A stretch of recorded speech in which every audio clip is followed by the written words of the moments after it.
मम्मा वो पेंडू सा है, मैंने उसे शादी नहीं करनी। अफशां अपनी मां से कह रही थी। मां ने प्यार से कहा, बेटी वो तुम्हारा कजिन है, अच्छा लड़का है, क्यों शादी नहीं करनी उससे? मम्मा वो पेंडू सा है, ना उसे कपड़े पहनने की तमीज है, ना उसे बात करने की तमीज है। मैं उसके साथ शादी नहीं करूंगी। अफशां, शादी तो करनी पड़ेगी, तुम राजी हो या ना हो। अफशां ने अपने कजन सारिम को कॉल की।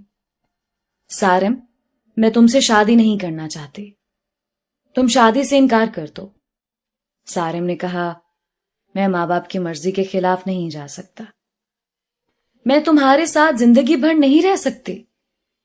ठीक है, तुम खुद इनकार कर दो फिर, मैं तो कुछ नहीं कहने वाला। अफशां ने जब देखा उसकी शादी सारिम से कर रहे हैं, उसने खुदकशी करने के लिए घर में पड़ी काफी सारी दवाइयां खा ली, अस्पताल ले गए, डॉक्टर्स ने मेदा वॉश किया, जान बच गई। अफशां ने अपनी मां के सामने हाथ जोड़े।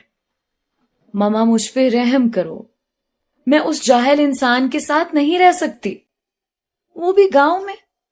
मां ने कहा, बेटी सोच लो, हम सब जानते हैं सारिम बहुत अच्छा लड़का है, क्या हुआ जो वो इतना पढ़ा लिखा नहीं है, वो गांव में रहता है तो, लेकिन वो लड़का अच्छा है। अफशां के ना चाहते हुए भी उसकी शादी सारिम से करवा दी गई। अफशां ने बस समझ लिया कि अब जिंदगी बर्बाद हो गई, सारे ख्वाब खत्म हो गए, सब खुशियां जला दी गई हैं, सब कुछ एक जाहिल इंसान के हवाले हो गया। पहली रात थी।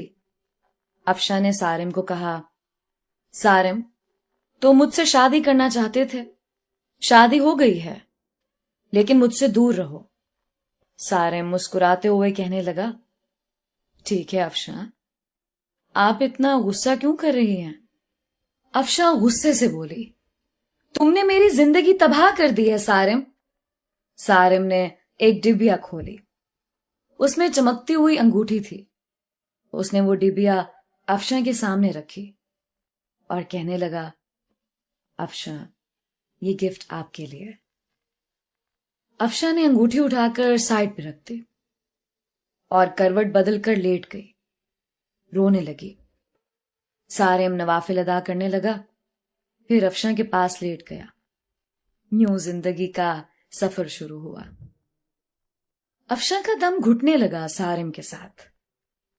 सारिम देखने में खूबसूरत था, बस ज्यादा पढ़ा लिखा नहीं था, डिसेंट सा भी नहीं था। अफशां मॉडर्न सी लड़की थी। सारिम सुबह उठते ही अफशां का माथा चूमता, फिर खुद नाश्ता बनाता। अफशां को गुस्सा आता, ये बंदा मुझे इंप्रेस करने के चक्करों में है। अफशां जब सारिम के हाथ का बना खाना खाती, बहुत हैरान होती, इतना मजे का खाना। सारिम रात को थका आ रहा आता, अफशां बस खामोश सी अपनी दुनिया में गुम सी रहती। उसको कोई परवाह नहीं थी सारिम की। सारिम भी अफशां को कुछ ना कहता था। घर आकर खाना बनाता, अफशां को खाना देता। अफशां पत्थर दिल थी शायद, ना घर की सफाई करती, ना वो सारिम के कपड़े धोती। सारिम अपने काम खुद करता। साल गुजर गया। सारिम अफशां की हर बेरुखी चूम कर बर्दाश्त करता। अफशां को यूं लगता था एक बदूसा इंसान पल्ले पड़ गया है। सारिम चूंकि एक मर्द था, वो औरत पे हाथ उठाना मर्द की शान के खिलाफ समझता था, फिर उस पे हाथ उठाना जो हमसफर हो। सारिम ने एक दिन कहा, अफशां तुम अपना ख्याल क्यों नहीं रखती पागल, देखो रंग कितना धीमा पड़ गया है तुम्हारा, तुम्हारे बाल देखो कितने रूखे से हो गए। सारिम अफशां के पास बैठ गया। 1 साल के बाद सारिम ने यूं अफशां को छुआ था। अफशा के बालों में ऑयल लगाने लगा। वो बोली, छोड़ दो मुझे सारिम। नहीं छोड़ूंगा। अफशा ने धक्का दिया। ऑयल सारिम के ऊपर गिर गया। अफशा जाने लगी उठकर। सारिम ने बाजू पकड़ा, पास बिठा लिया। मुस्कुराते हुए कहने लगा, अफशा, मैं यूं ऐसे आपको नहीं देख सकता। मेरा बाजू छोड़ो सारिम, मुझे दर्द हो रहा है। सारिम ने पास बिठाया। अफशा के सर में ऑयल लगाना शुरू किया। सर में ऑयल लगाया, फिर चेहरे पे स्क्रब करने लगा। अफशा खामोश बैठी। सारिम ने मुस्कुराते हुए कहा, चुड़ैल जाओ, अब शावर लेकर आओ और पिंक ड्रेस पहनो। मैं तुम्हारी फेवरेट बिरयानी तैयार करता हूं। अफशा हैरान थी। इतनी बेरुखी पे भी इतना प्यार करता है सारिम। अफशा शावर लेकर आई। आज चेहरे पे अजीब सी चमक थी। अफशा ने अपनी दोस्त को कॉल की। यार, सारिम ने ऐसे किया मेरे साथ। उसकी दोस्त ने कहा, सारिम अच्छा इंसान है, उसकी कदर करो। अफशा बोली, वो मुझे इंप्रेस कर रहा है। उसकी दोस्त ने कहा, अफशा, किस्मत वालों को ऐसे मर्द, ऐसे हमसफर मिलते हैं। इतने में सारिम ने आवाज लगाई, जहां पनाह, खाना तैयार है, आ जाओ। अफशा मुस्कुराने लगी। आज बिरयानी से मजे की खुशबू आ रही थी। अफशा ने खाना शुरू किया। इतने मजे की बिरयानी थी, उसका दिल चाहा तारीफ करे सारिम की, लेकिन खामोश रही। खाना खाया, कमरे में सोने चली गई। सारिम ने बर्तन उठाए, वॉश करने लगा। बर्तन वॉश करके सारा दिन का थका हारा बेड पे पड़ा सो गया। सुबह उठा, अफशा को उठाया और बोला, अफशा, मेरी जान, नाश्ता तैयार कर दिया है, कर लेना, मैं जा रहा हूं। और हां, आज तुम्हारे लिए गिफ्ट लेकर आऊंगा। रात को सारिम घर आया। हाथ में एक गुलाब का फूल था। अफशा गार्डन में कुर्सी पे बैठी थी। हल्की सी हवा चल रही थी। शाम का वक्त था, हल्की सी रोशनी थी। सारिम घुटने के बल बैठ गया। गुलाब का फूल अफशा को दिया। मुस्कुराते हुए कहने लगा, हैप्पी बर्थडे अफशा। अफशा चौंक कर बोली, तुमको कैसे याद है मेरा आज बर्थडे है? हम सफर हूं आपका अफशा। पेपर्स निकाले एक लिफाफे से। अफशा का हाथ पकड़कर कहने लगा, जानती हो ये पेपर्स किस चीज के हैं? अफशा का दिल धड़कने लगा। क्या है ये सारिम? यह हम दोनों की खुशी है अफशा। बताओ सारिम, ये क्या है? वो प्यार भरे लहजे में बोला, ये हमारे नए घर के पेपर्स हैं। मैंने नया घर लिया है और तुम्हारे नाम किया है। अफशा को यकीन नहीं हो रहा था। अफशा ने देखा, नया घर, वो भी मेरे नाम। अफशा कुर्सी पे बैठ गई। आंखों में आंसू आ गए। सारिम, इतनी मोहब्बत। सारिम की आंख से पहली बार आंसू छलका था। सारिम ने कांपती हुई आवाज में कहा, अफशा, एक चीज मांगू? अफशा ने हां में सर हिला दिया। अफशा, हमेशा खुश रहना। जानती हो, तुम परी सी हो, मासूम सी, बहुत प्यारी हो तुम। मैं बहुत खुश नसीब हूं, तुम जैसी हमसफर मिली मुझे। अफशा, हमारी शादी को 2 साल गुजर गए, लेकिन हमने कभी एक दूसरे को सीने से नहीं लगाया। मुझे आज सीने से लगा लो ना।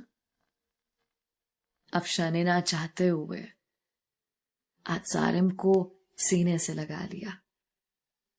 सारिम जोर से सीने से लगा। रोते हुए कहने लगा, ये बाहें, क्या पता फिर नसीब हो ना हो। इतना कहकर सारिम कमरे में चला गया। अफशां को समझ नहीं आ रहा था कि क्या करे।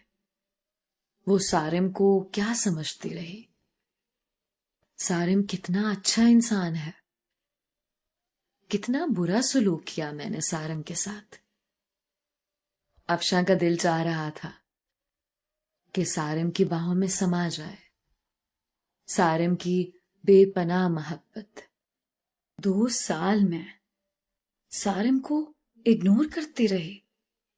सारिम फिर भी मुझे चाहता रहा। रात भर अफशां ख्वाब देखती रही। कल सारिम के लिए नाश्ता खुद बनाऊंगी। सारिम को अब दुनिया की हर खुशी दूंगी। सारिम को अब कभी उदास ना होने दूंगी। रात बीत गई।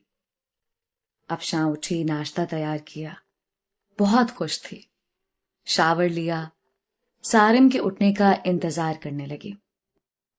काफी टाइम गुजर गया, सारिम ना उठा। अफशां कमरे में गई, मोहब्बत से आवाज देने लगी, सारिम उठ जाए, मैंने आज आपके लिए नाश्ता तैयार किया है।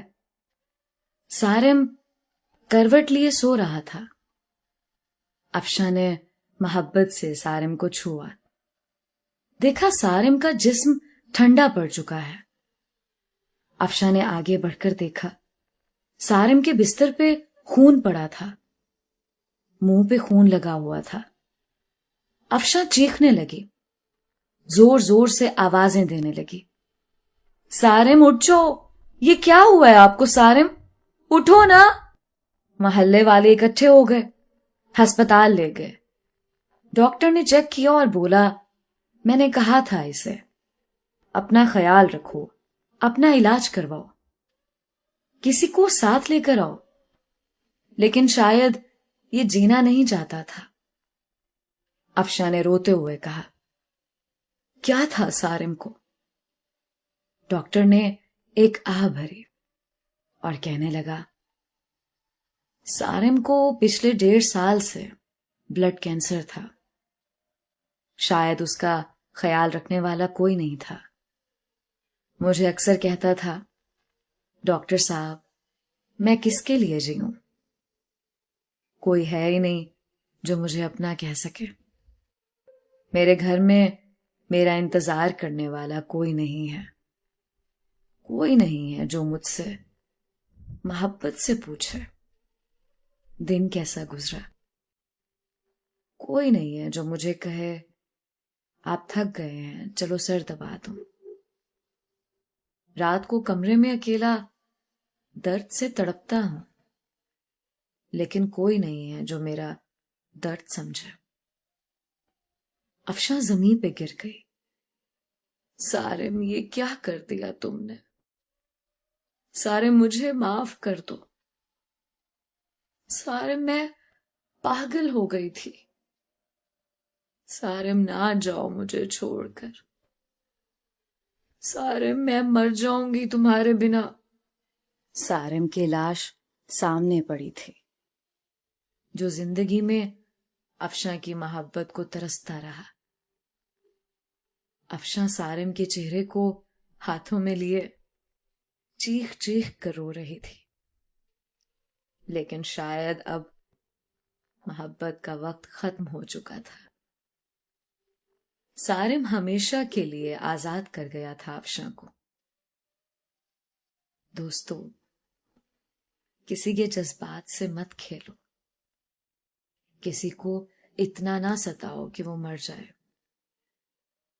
अपने हमसफर को सीने से लगाकर एक दूसरे को गाली देने की बजाय एक दूसरे को चूम लो। अना में मोहब्बत के लम्हों को ना जला देना। छोटी सी जिंदगी है, ना जाने कब बिछड़ जाए, कब मौत आ घेरे। मोहब्बत बांटते रहो। किसी के मरने के बाद पछतावे से अच्छा है किसी को जिंदगी में ही सीने से लगा लो।